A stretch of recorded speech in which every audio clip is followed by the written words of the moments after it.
Welcome to my channel. কেমন আছো তোমরা? আশা করি সকলেই ভালো আছো। আজকে আমি ক্লাস 6-এর তোমার সপ্তম অধ্যায়ে এক্সারসাইজের প্রশ্নোত্তরগুলো নিয়ে চলে এসেছি। চলো শুরু করা যাক। প্রথমেই দেখো 1 নম্বরে আছে, নিচের বিবৃতিগুলির সঙ্গে কোন ব্যাখ্যাটি সব থেকে বেশি মানানসই বেছে দেখো। প্রথমে যেটা আছে, মৌর্য পরবর্তী যুগে অনেকগুলি গিল্ড গড়ে উঠেছিল। এটার উত্তর হবে ব্যাখ্যা 2, কারিগর ও ব্যবসায়ীরা গিল্ড গড়ে তুলেছিলেন।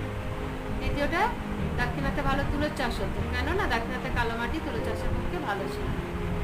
তারপরে তোমার শূন্যস্থান পূরণ করো। জনপদ হলো কি?